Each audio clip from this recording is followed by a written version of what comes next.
علم ارضیات میں زمین کی تہوں کا مظہر حال ہی میں دریافت ہوا ہے۔ انہی تہوں کی وجہ سے پہاڑی سلسلے قائم ہوئے ہیں۔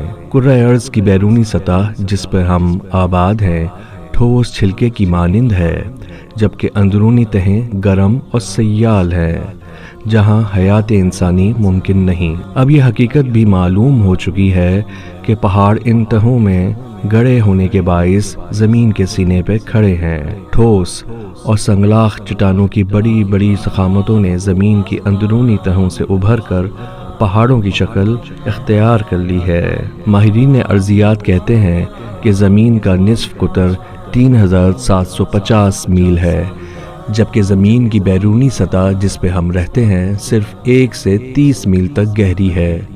چونکہ یہ سطح پتلی ہے لہٰذا یہاں زلزلوں کا بہت زیادہ امکان ہوتا ہے۔ پہاڑ زمین پر میخوں کی طرح پیوست ہیں اور اسے جھٹکوں سے محفوظ رکھتے ہیں۔ قرآن مجید میں سورہ نبا کی 78ویں آیت میں بیانیہ اسی تصریح میں موجود ہے، کیا ہم نے زمین کو بچھونا نہیں بنایا اور پہاڑوں کو میخیں نہیں بنایا؟ عربی لفظ اوتادا کا مطلب کیل یہ ایسی میخ ہے جو خیمے کو کھڑا کرنے میں استعمال ہوتی ہے۔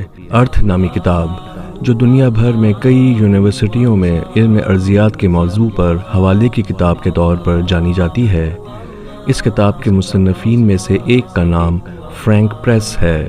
وہ 12 برس تک امریکہ میں اکیڈمی آف سائنسز کے سربراہ اور سابق امریکی صدر جمی کارٹر کے مشیر برائے سائنس رہے ہیں۔ انہوں نے اپنی کتاب میں پہاڑوں کی تصویریں دکھائی ہیں۔ ان کا کچھ حصہ سطح زمین کے اوپر جبکہ بنیادیں سطح زمین میں بہت گہرائی تک پھیلی ہوئی ہیں۔ ڈاکٹر پریس کے مطابق پہاڑ سطح زمین کو مستحکم رکھنے میں بہت اہم کردار ادا کرتے ہیں۔ قرآن مجید زلزلے روکنے میں پہاڑوں کے عمل کو بہت واضح طور پہ بیان کرتا ہے۔ سورہ انبیاء کی 21ویں آیت میں ارشاد ربانی ہے، اور ہم نے زمین میں پہاڑ بنائے تاکہ وہ ان کے ساتھ جھکنے نہ پائے، اور ہم نے اس میں کھلی راہیں رکھیں تاکہ وہ لوگ راہ پائیں۔ قرآن کی تصریحات جدید ارضیاتی علوم کے عین مطابق ہیں۔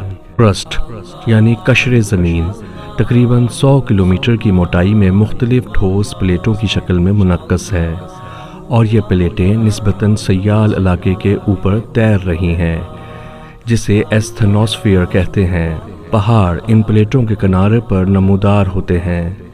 زمین کا قشر یا بیرونی تہہ سمندروں میں 5 کلومیٹر تک گہری ہے، جبکہ ہموار میدانوں میں اس کی گہرائی 35 کلومیٹر ہے، اور بڑے پہاڑی سلسلوں کی زمین کے اندر گہرائی 80 کلومیٹر تک پہنچ جاتی ہے۔